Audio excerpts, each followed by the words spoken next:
we're going to show 2025 all there is to know about technology. Let me tell you. So, how many of y'all have been here before? Okay, hi. And how many of y'all are new? Welcome. So, if you've been here before, or if you've heard about us out on the streets, as one does, you may be like, oh, is this Creative Mornings? But here's the thing, we're not anymore. For almost 9 years, we were part of the global network called Creative Mornings. For us, they were where we got our roots. We learned what it is that we could apply from this global network here to Buffalo. We brought the Buffalo communications and conversation to that global audience and talk. And when we realized 9 years but also is that change is good. And it is time for a change, and it is time to do what Buffalo needs from what we have learned. And in that, we have founded a local nonprofit. Woo! Clap for that.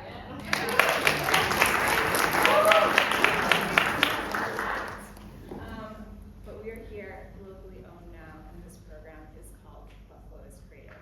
Thank you to the network that had us.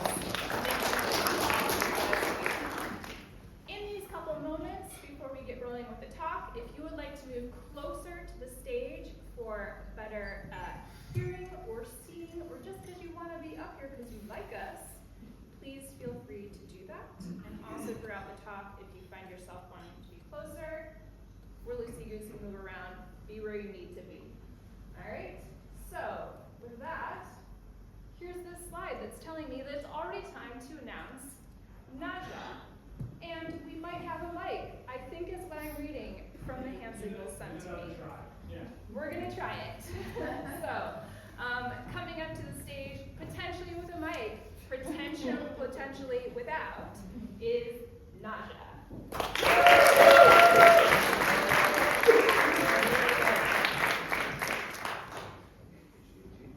Thank you so much for having me, spending the morning with me this morning. I appreciate you all for doing so. I know it can be a heavy lift. And I like what Chandra said. I want to start with the yeah. Awesome. Let's get a little closer. All right. So I'm here to talk to you today about the power in creativity. And you might be like, well, I already know what my power is. Then great. Just enjoy the ride. I'm going to tell you a story about how I built a culture of abundance and innovation around myself and moving forward from a heavy transformation within my life. So there I am. This is how people see me, right? My name is Najja A. Bouldin. I'm a principal consultant at Phoenix Innovation Group.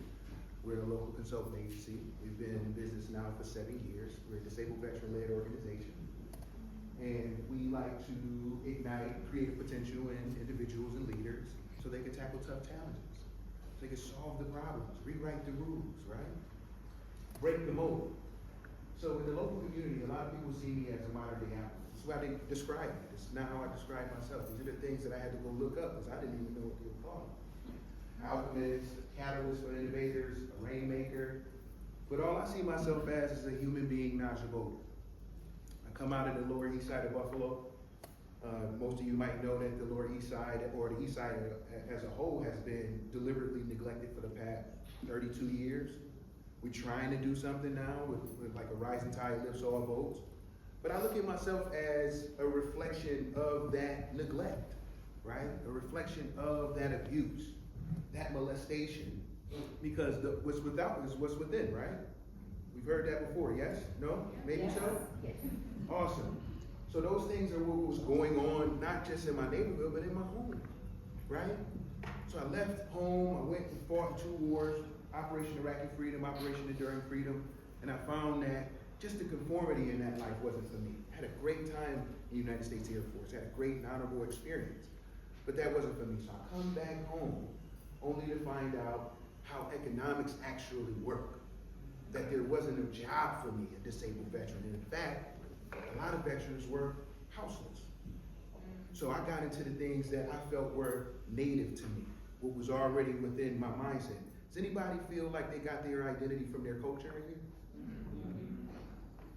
That was me. So I felt like I did what other masculine men in my community were doing, getting involved heavily with the streets. Y'all got imagination?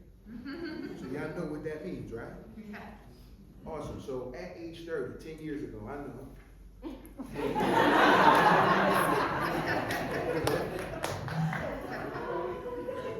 Huge transition. I became a father. And I felt like I needed to afford my son something more than what was afforded to me. I came out of the crack smoke of the crack epidemic. My mom abandoned us because she had ill psychopathology. It wasn't just the drug, right? I'm sure there's some mothers in the room, yes? There's nothing that can tear you away from your baby, right? Right? They say a mother's love is next to what? God's love, right? So that could leave somebody like me feeling like, right. You see all those constraints? My identity, come from my culture, no mom, I come from an abusive household. My dad is away at work. He worked for the railroad. He tried to do the honorable thing and take care of his family. He worked 42 years on the railroad, but that often left him away. I'm with this stranger of his girlfriend and her 2 kids. What does that look like? I know. I'm not gonna spoil you today. Let me get you right. So as you see right here at the bottom, imagination breeds creativity, creativity produces options. In those options, we find freedom. That's the philosophy that I was able to establish for myself. Once I got back into school, I'm a creativity psychology nerd. I've been studying behavior science for the past 18 years now. This is what I love to do, right? So the framework that you're bear witness to today is something that I use from those frameworks, methodologies, and principles to be able to escape my mind in the loneliness I felt in transformation. Everybody in here has some type of idea, right? Those ideas often leave us lonely because we're the ones who have to stand on the vanguard. So I want you to do what I had to do every day, especially Saturday mornings. Anybody a Saturday morning cartoon fan in here? It was me. I love those cartoons. Bowl of cereal, and I loved the marketing that was aimed at me. The commercials. The kids looked like they was having so much fun. They would slow the frames down with the kids running in slow motion. Water balloon fight looked like it was the best thing in the world. And I would look past them into the blue sky and look outside at my sky, and I see that we share the same sky. Why can't I do the same things I was doing, they was doing in their communities, that I could be doing in mine? So I come from Walden and Miller in the Lower East Side. Anybody know about that? People consider that Beirut, right? I'm outside building go-karts, clubhouses, starting entrepreneurial endeavors with my friends. We found a little push mower. Well, I found it. But I'm like, yo, we doing this. Let's get activated.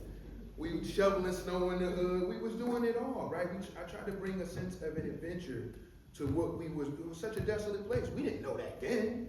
But looking back, hindsight is always 20/20. I know what I was looking at now. I know the power of where I am now within Phoenix Innovation Group, where we got credits on white paper with NASA. We work frequently with the National Science Foundation. We got local partnerships with the Foundry Maker Space. We work with the Oshai Fellows, right? We doing all this grand stuff. But I just told you where I grew from. Kelly talked about roots, right? Those are my roots. I'm just showing you how transformation works, right? For all of you that might have a powerful idea, but can't get out your feet, out your way, can't get away from those roots. So imagine a world, walk with me. Imagine a world where every idea you had could change the game. Just think about that for a minute. Some of us can't even think about that because it's like, I don't want to think about changing the game. I just want to get me a paycheck, right? But if you could think of an idea that would change the game, what would you create? You all have a piece of paper in front of you and a Sharpie marker. I brought those for you. That's my gift to you. And what I'd like for you to do, whether your piece of paper is portrait or landscape, it doesn't matter. I'd like for you to write down, top of the page, what you would create, big, bold letters. What would you create? Write that down for me. Mic check, mic check. Can y'all hear me without the mic, or you think I need a mic? Without the mic. Without the mic is cool? Yes? Sorry. Sir, appreciate you working hard with that. All right. Now, after you've gotten what you would create, I want you to write what's stopping you from creating that thing. Don't be shy. It's a place of vulnerability. I've gotten vulnerable with you this morning. I hope you can be vulnerable back with me.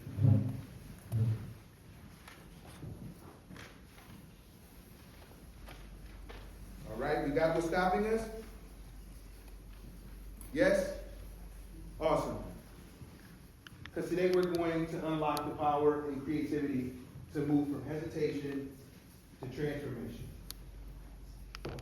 First, I want to discuss with you what deliberate creativity looks like from our perspective at Phoenix Innovation Group. Deliberate creativity or deliberate divergent thinking. I want to bring you into the nerd world a little bit. We have this dynamic balance as humans in our thinking. And that's divergent thinking and convergent thinking. But when you see divergent thinking and convergent thinking, I want you to think creative thinking and critical thinking. Yes? Say it with me. Creative thinking and critical thinking. Awesome.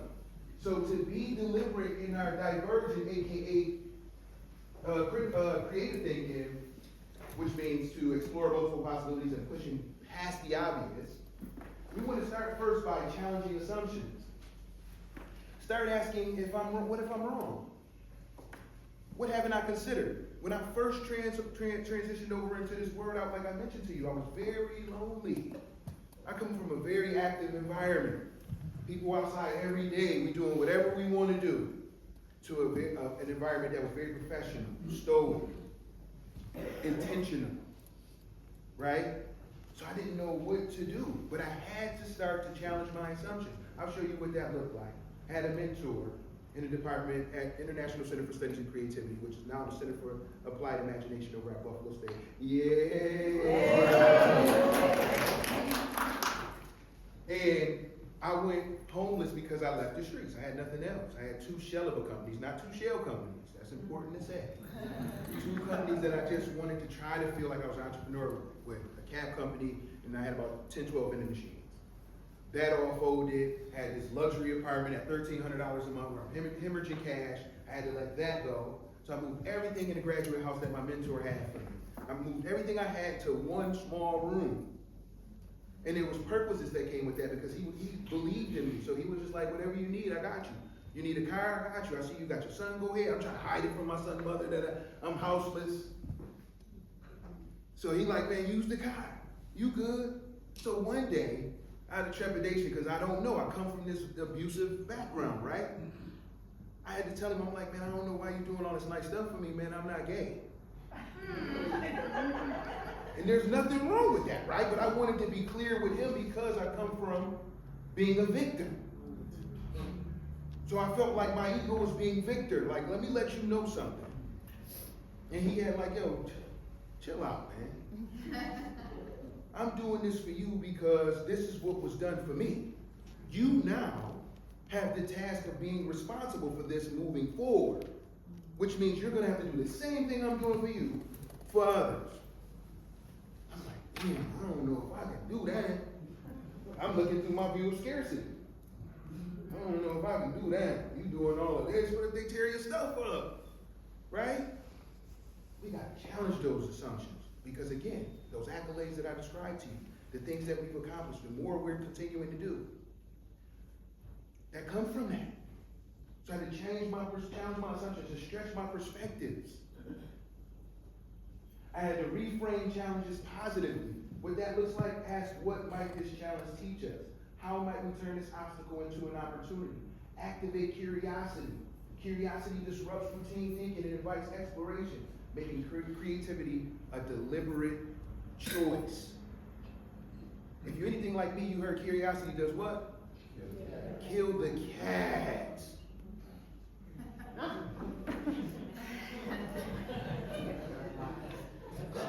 And you hear that early on, right? So does that enhance your identity or does it dampen your identity? Of course it does.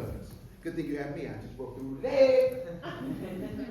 All right, so Another thought experiment. Y'all ready to follow? Experiment. Y'all ready to follow me? Yes? No? I need full participation. Y'all really follow me? Yes. Awesome, awesome. Could you stand up at your seat, please?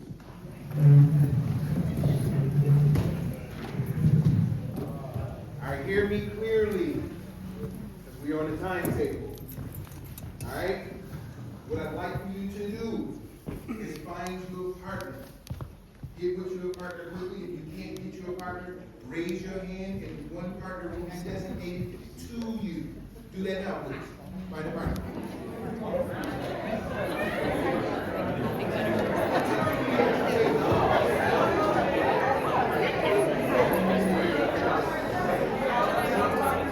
right. We got a hand raised. Is anybody else open? Awesome. Okay. Now, what I'd like for you to do is face your partner. Take enough room for yourself and your partner. Face your partner. All right. Now, once you face your partner, I want you to designate with discernment who's person A and person B. Do that now, please.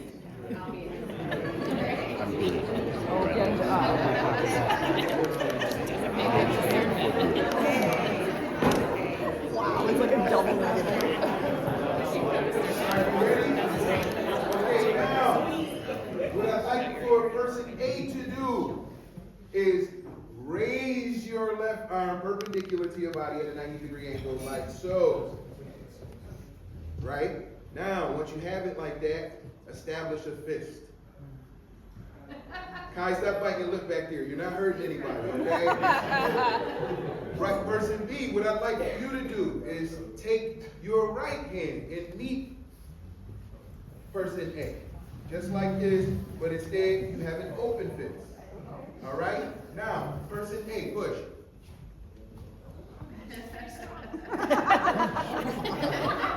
Okay, stop before some fights break out. Stop this now. Let's get this in order. Okay, so now we can chill, we can relax. You can face me. And I'd like to know what happened. They push back. Okay. Anything else?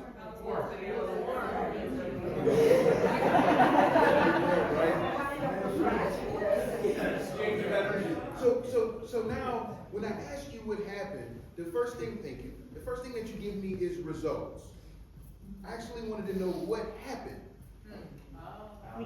You got a set of instructions, right? That look like, okay, say it about your seat, get a partner, person A, person B, then you got instructions to do something else, right? Were we all aware of that experience? But then I asked you what happened, and what did you give me?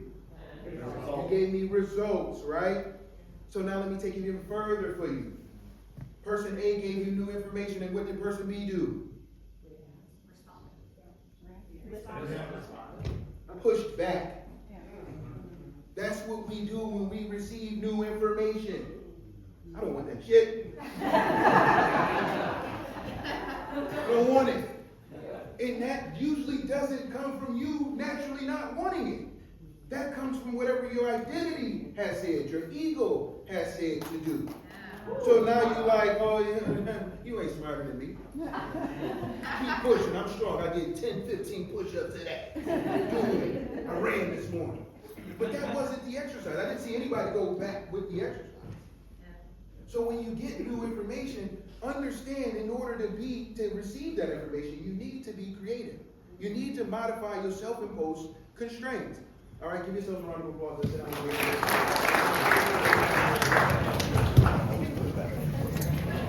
so now let's look at the creativity of purpose. Plans are tools, but goals are the why behind the tools.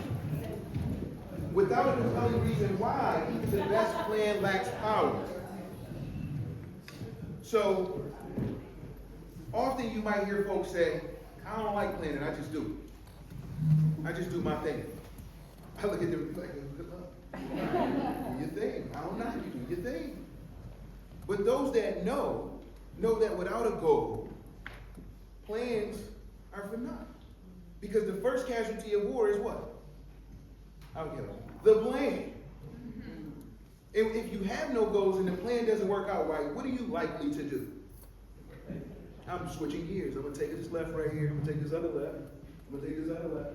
I'm gonna take this other left, and I'm gonna end up right back where I started. Right? Does that happen? That ain't what happens? Yes, no, maybe so? Second thing in this is set creative goals. Goals that excite and challenge us. Unlock our creative potential. Set a bold and creative goal for 2025, gang. A goal that scares and excites you. If we take this all the way back up to the beginning and you look at the top of that page, if it's a lofty enough goal, you feel scared and excited about it at the same time. You feel like cold breeze come over your knuckles, like I do. You're like, ooh, should I even do this? So let's overcome that conditioning of identifying with scarcity. Fear. Usually it's fear of failure, but none of you have a problem with failure in here. I'd say that some of us probably have a problem with the fear of success. And we're going to address that. Fear of success, what is it? Let's be aware of it first. It's not failure we often fear, but the responsibility and the unknowns, the ambiguity that comes with success. Psychological conditioning can help us rewire our mindset and environment to embrace abundance and creativity. Adopting a growth mindset where we see challenges as opportunities to grow and innovate. Most importantly, building a supportive environment, surrounding yourself with people, spaces, and places, and tools that inspire creativity. Remember that divergent thinking we talked about, challenging assumptions, thinking wild and open, welcoming diverse perspectives. You got places and spaces and people who help you feel that way. Likely those are people that you probably don't hang out with as often as you can. And we hang out with people that we actually like and we want to. And that kind of dampens our spirit when they kind of buff us or rebuff us. We likely need to be spending that time within our conditioning that we create for ourselves with the people who celebrate us in our uniqueness and our authenticity. All right, let me hear you because I got to get out of here. The ultimate framework, the creative framework, creativity isn't just an individual act, it's a communal force. It's literally abundance in action. When we create psychological safety, we foster a culture where others feel empowered to innovate. I got that around me, right, Kane? Yeah. Right, Chad? Kev? Right way? I know. High functioning communities emerge from this culture with collaboration and trust at its core. Imagine a world where every voice is heard, every idea is valued, and every person contributes to creating something bigger than themselves. That's the power of a creative culture. Creativity is abundance in action. Psychological safety and growth mindset are the building blocks for innovative culture and community. High functioning systems of communication and networks create infinite possibilities. How many possibilities? Infinite. How many? Infinite. One more time. Infinite. Thank you. At this moment, let's commit to adopting a growth, abundant, and creative mindset for 2025. Together, let's positively shape the world around us with providence and our highest thinking. Does Buffalo deserve that? Yes. I mean, seriously, do we deserve that? Yes.